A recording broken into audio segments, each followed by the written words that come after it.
Geometry Dash. It's a game we're pretty familiar with. It's one with creativity, great game design, and everything in between. Most would say it's RobTop's best game, but I think all of you are wrong. I think Geometry Dash is maybe RobTop's second best game. Wait. Before the hate comments, let me explain. See, RobTop didn't make just one game. He's got a ton of games hidden underneath the surface. Some of them good, some of them bad, and some of them questionable. Let's go back in time and see every RobTop game, shall we? Oh yeah, by the way, you might want to stick around because I found a RobTop game that no one knows about. Here we have the first ever game from RobTop as far as I'm aware called Bounce Ball Thingy. As RobTop states, this is just a test for Flash and he knows it isn't too good. You play as this ball who's presumably the bounce ball thingy and you have to find his house. The first level introduces some fading blocks and then this fake out where you go through the lava. After that, you're done. That's the whole game. Or is it? There's this block over here that acts as a trampoline that you can bounce up with to go to the next area. This whole section is platforms that come and go and it's really difficult. And if that wasn't hard enough, you have these evil twin brothers who will kill you instantly. By the way, there's 5 of these, so I'll call them the evil quintuplet brothers. After that, you use RobTop's secret elevator and dodge the lava, or you can do this glitch. Pass 2 more of these evil quintuplet brothers and then jump into the lava to arrive at the house. The end.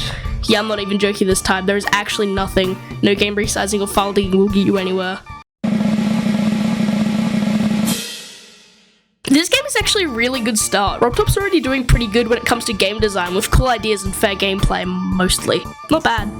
Oh, we're so sorry to hear about your brother that passed away. He gets 5 big booms.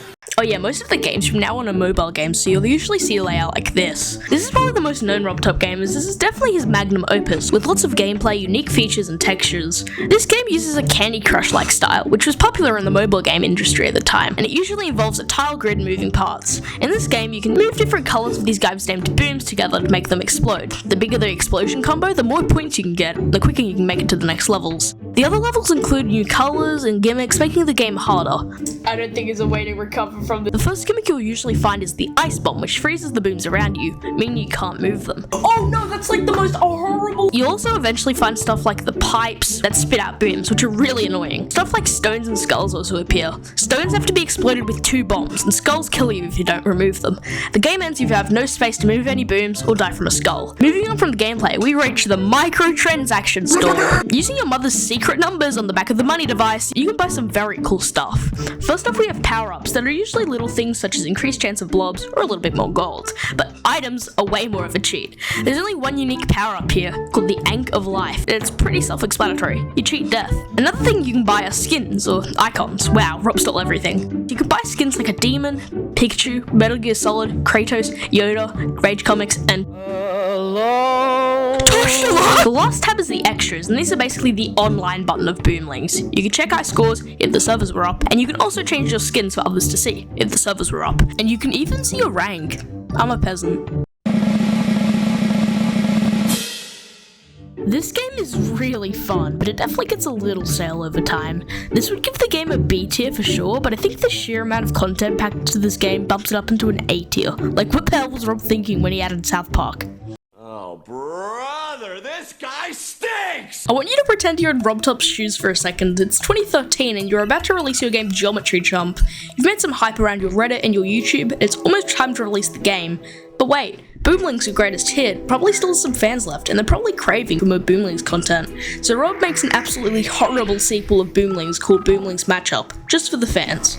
Even when looking at the menu, you can see how bland and horrible this game is. The main gameplay in this game is most similar to something you'd see in like Loopover or even 15. You get an image on the bottom, and you have to recreate that image in a set amount of moves, and the less moves, the higher amount of stars you get. It's not like you need a certain amount of stars to move on or anything, so it's really just for completion's sake. So for example here, I need to rearrange the board like this. So what I do is I move the top and bottom to the right. Then they blow up and I complete the level and I get all 3 stars because I did the least amount of moves. The way this game is split up is into modes, then worlds, then levels. The higher the world number, the bigger the board is, and the higher the mode, the more colors there are. This game definitely does have a little bit of a learning curve. The first couple of worlds I kept getting 3 stars, but in later worlds it took me like 80 moves just to complete one level.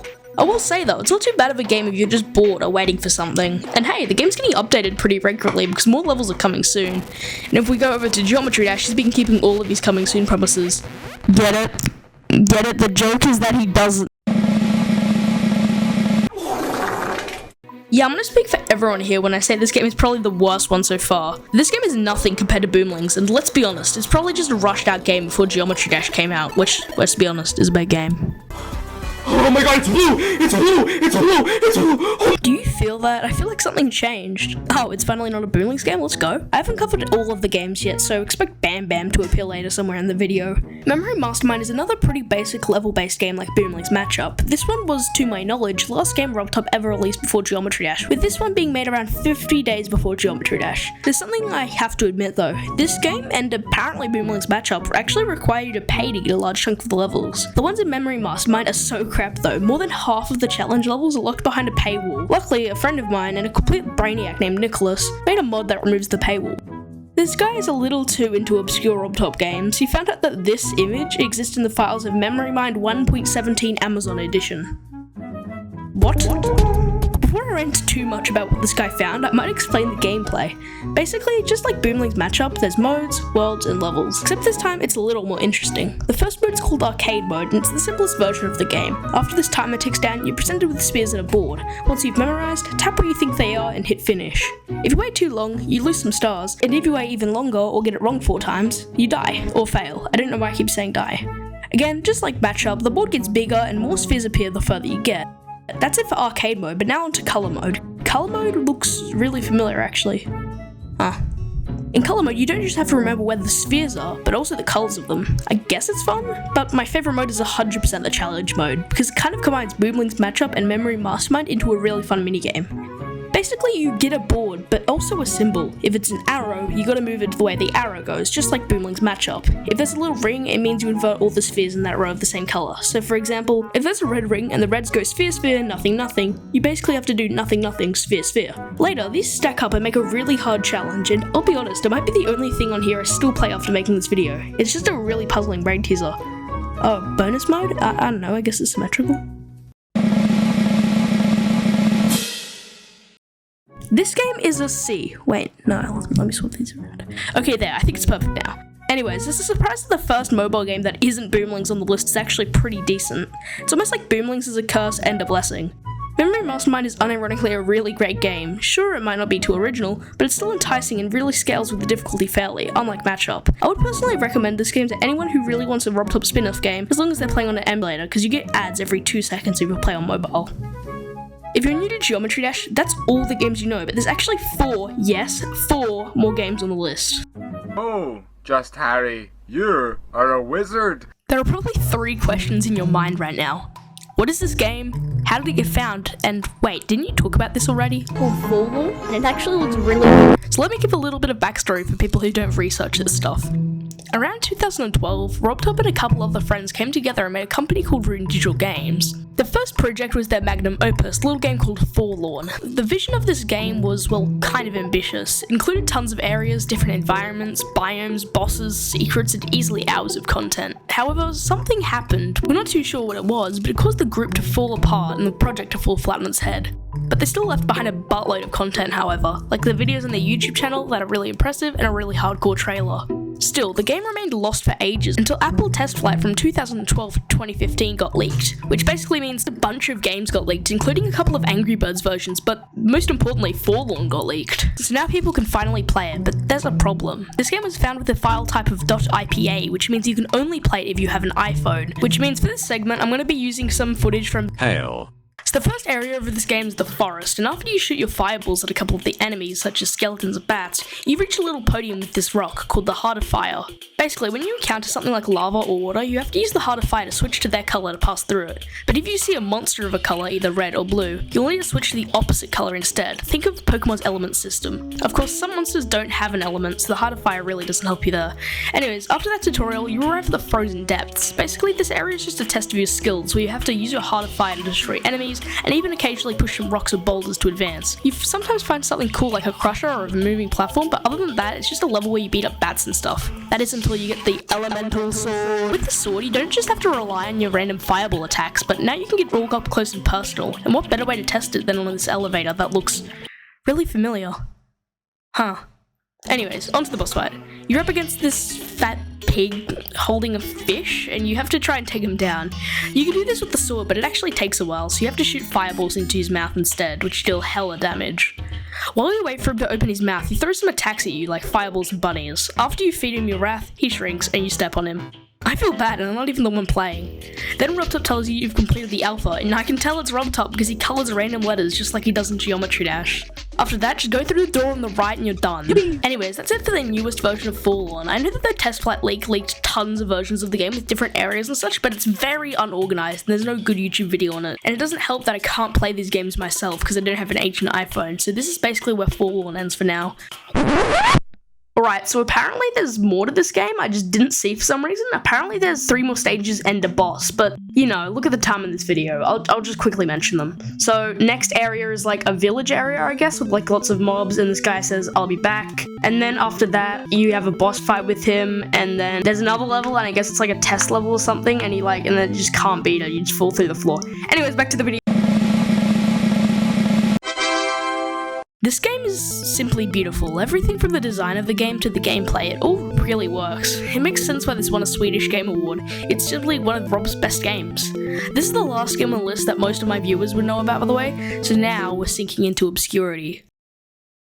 I've got 80 million power in Rise of Kingdom. Geometry Dash is a game inspired by the Impossible game, right? Well, I'm gonna tell you, you guys are wrong. Geometry Dash actually got its idea from a little 24-hour game jam game with Rune Digital Games titled Kingdom Escape. What?